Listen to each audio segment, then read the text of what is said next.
Here are the top stories that made headlines this We're summer. here in downtown Santa Barbara. Events.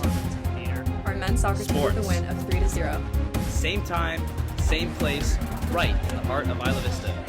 UCSB TV is serving UC Santa Barbara and the surrounding community with real journalism.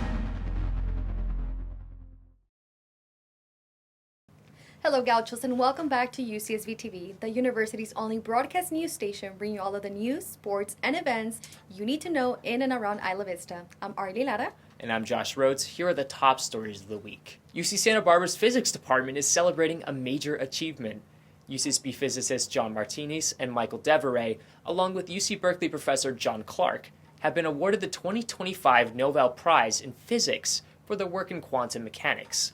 Their discovery of, quote, macroscopic quantum mechanical tunneling and energy quantization in an electric circuit, end quote, from experiments that took place in 1994 and 5, is said to have opened a door to major achievements in cell phones, data storage devices, and LED lighting.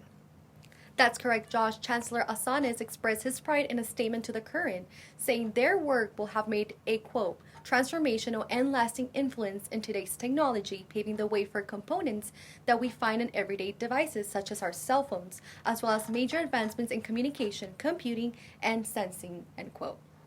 In other news, it's not just academic achievements making waves on campus, but also new opportunities that are opening up in the university center. Last week we reported on the new restaurant, Moni's, opening up over the summer in the UCEN, while now the University Center has announced the grand opening of its new game room.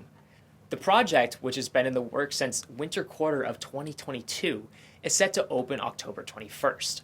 It's located in an old storage room right next to the beer garden and Panda Express, and provides students a new space on campus to enjoy a variety of games, such as air hockey, pool, video games, and more. I can't wait to see what games will become the hot topic around campus. Around noon on Tuesday, September 30th, the campus outdoor alert system accidentally sounded off a bomb threat. The alert system sent out a school-wide email an hour later to clarify there was no real bomb threat, but still a scary experience for everyone on campus. For sure, Arly. In other news, something that many students have been looking forward to for the past decade is a meal swipe rollover system for our dining halls. Until now, UC Santa Barbara alongside UC Berkeley were the only UC campuses that did not have a rollover system in place.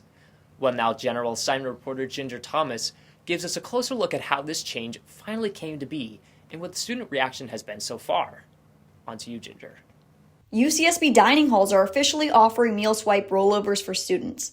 After being one of the only UC schools without the program, UCSB is now allowing students to roll over up to 3 swipes each week and use 5 guest passes each quarter.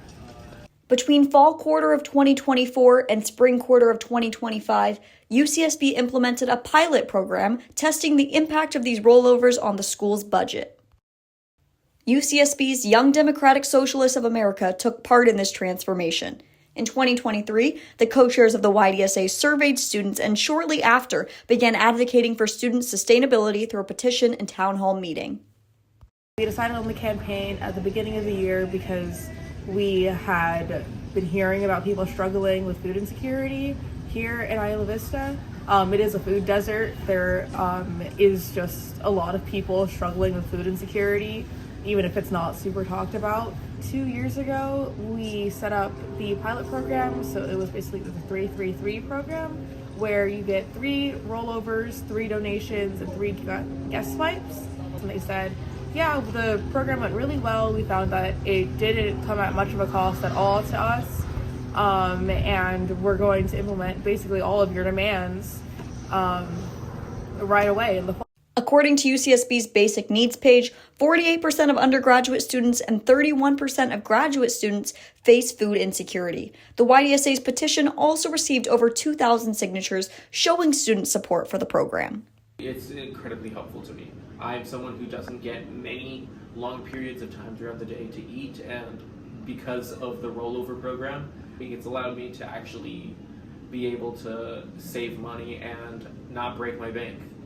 It's almost invaluable to me, especially when I'm dealing with financial issues. I think this is really great for students because it provides people with a little bit of a safety net when it comes to their eating plans. So having that cushion is really helpful. Thank you, Ginger. If you were biking on the walkway in between the library and interactive learning pavilion or ILP to save time heading to your next lecture, you might have greeted by the scary sight of campus police officers handing out tickets to students. Well, the UC Santa Barbara Office of the Vice Chancellor sent out an email on October 3rd alerting the community the new enforcement of this previously lax rule. However, some students have allegedly received fines for biking on the pathway despite not being aware of the changes in enforcement. Reporter Nathan Luna has a story. Have you been told to get off your bike lately? A new campus update has created mixed reactions among UCSB students following the university's latest attempt to address bikes, traffic, and safety concerns. Earlier this month, UCSB students received an email emphasizing to dismount their bikes once exiting designated bike paths. Citing California Code 2113, which allows universities to enforce traffic regulation on campus property. UCSB is implementing these regulations as a quarter-long Bike Path Basics campaign to encourage safer bike path practices. As part of the campaign, Interim Vice Chancellor Mike Miller has published a Bike Path Basics video on the Bike Safety Hub website, along with other digital messages promoting the campaign. With UCSB having a platinum-level bike-friendly rank, these implementations strive to keep that platinum ranking. Additionally, the UCSB Student Committer Mode Split data reports show over 35% of students commute to campus by bike. Because of this high percentage, campus police have been actively ensuring compliance, stopping riders, issuing warnings, and in some cases, handing out tickets. Do you think that $40 is a reasonable price for this violation? I can't say I'm a big fan of it. I wish there could be a little more discretion used in the sense that if you were biking on your way to a bike path and you're not getting in anybody's way and you're not causing any trouble to people around you, I'm not really sure what the need is to give a fine out $40. Also, in the walkway between the ILP and the library where the police are most prominent, there are set plans to build a new bike path. Although officers have a set schedule for when they monitor bike activity, UCSB TV encourages students to take precautions and follow campus biking protocols to avoid citations. I'm Nathan Luna, and this is UCSB TV. Well, that's all we have for you guys tonight. See you next week with more sports, news, and events right here in the heart of Isla Vista. I'm Josh Rhodes. And I'm Arly Lara. This is UCSB TV.